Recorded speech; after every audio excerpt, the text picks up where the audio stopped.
గుంటూరు నగరపాలక సంస్థ పరిధిలో హోల్సేల్ కూరగాయల మార్కెట్ ఉన్నప్పటికీ దీనికి పోటీగా కొందరు మరో హోల్సేల్ కూరగాయల మార్కెట్ను ఏర్పాటు చేశారు. ఈ మార్కెట్ వల్ల ప్రభుత్వానికి రావాల్సిన ఆదాయానికి భారీగా గండిపడుతోంది. ఈ మార్కెట్ ఏర్పాటు వెనుక కొందరు వైసీపీ నాయకులు ఉన్నారని ఆరోపణలు వినిపిస్తున్నాయి. గుంటూరు నగరపాలక సంస్థలో ఉన్న హోల్సేల్ కూరగాయల మార్కెట్ వల్ల తమ ఆదాయానికి గండిపడిందని భావించిన వైసీపీ నేతలు గుంటూరు చేరువుగానే మరో పోటీ మార్కెట్ను నెలకొల్పారు. ఈ మార్కెట్ ద్వారా లావాదేవీలు నిర్వహిస్తూ మార్కెటింగ్ శాఖకు రావాల్సిన ఆదాయానికి భారీ ఎత్తున గండి కొడుతున్నారు.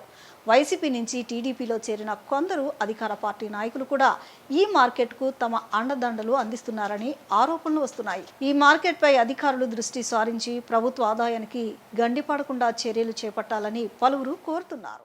నగరపాలక సంస్థ ఆదాయాన్ని గండి కొడుతూ ఏర్పాటైన హోల్సేల్ కూరగాయల మార్కెట్ గురించి మీకు ఈ వీడియో ద్వారా తెలియజేస్తున్నాం. నగరంలో నగరపాలక సంస్థ వారు 20 సంవత్సరాల క్రితం కొలిశారద మార్కెట్ని నిర్మాణం చేసినారు. ఇందులో అందరికీ షాపులు కేటాయించి వాళ్ళ వ్యాపారానికి తక్కువ అద్దెలతో షాపులు కేటాయించినారు.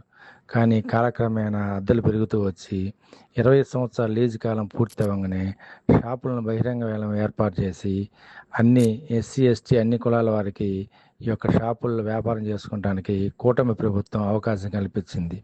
కూటమి ప్రభుత్వం చేసిన పనికి వ్యతిరేకంగా పాత లీజుదారుల్లో కొంతమంది వైసీపీ నాయకులు, మాజీ మంత్రి, గుంటూరు చెందిన వ్యక్తికి సన్నిహితులు ఈ యొక్క కూటమికి పూర్తిగా వ్యతిరేకం చేయడానికి ప్రైవేటు హోల్సేల్ కూరగాయల మార్కెట్ని బొంతపాడు దగ్గర నిర్మాణం చేశారు.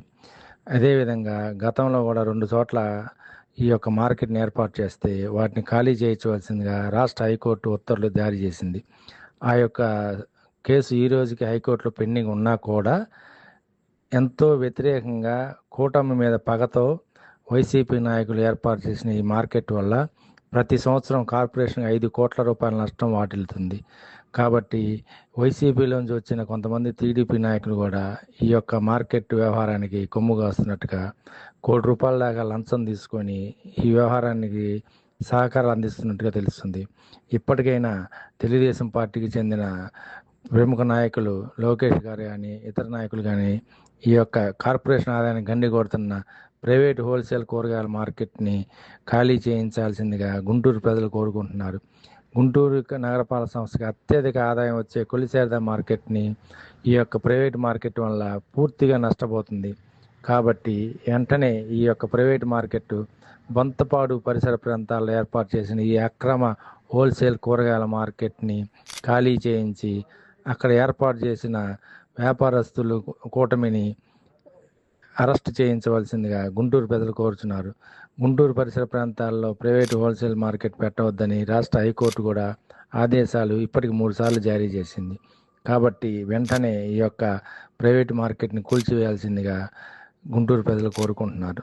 బొంతపాడు ప్రాంతంలో ఏర్పాటు చేసిన అక్రమ మార్కెట్ కూల్చివేయాలని చెప్పి కొలిశారద హోల్సేల్ కూరగాయల మార్కెట్ నూతన లీజుదారుల డిమాండ్. ఇప్పటికైనా స్పందించి కమిషనర్ వెంటనే 48 గంటల్లో అక్రమ మార్కెట్ను కూల్చివేయాలి. లేని పక్షంలో 48 గంటల వ్యవధి దాటిన పక్షంలో కార్పొరేషన్ కార్యాలయం ముందు ధర్నా చేయడానికి సిద్ధమైన నూతన లీజుదారులు. కాబట్టి కార్పొరేషన్ కమిషనర్ గారు వెంటనే స్పందించండి. మార్కెట్కి ప్రభుత్వ శాఖల నుంచి 16 శాఖల నుంచి అనుమతులు లేకుండా స్థలం లీజుకి ఇచ్చిన గుట్కా కామేశ్వరరావును కూడా అరెస్ట్ చేయాలని చెప్పి డిమాండ్. 48 గంటల్లో స్థలం లీజు వాపసు తీసుకొని వాళ్ళని ఖాళీ చేయించాలి. లేని పక్షంలో గుట్కా కామేశ్వరరావుని అరెస్ట్ చేయాలని చెప్పి జిల్లా ఎస్పీ ఆఫీస్ ముందు ధర్నా.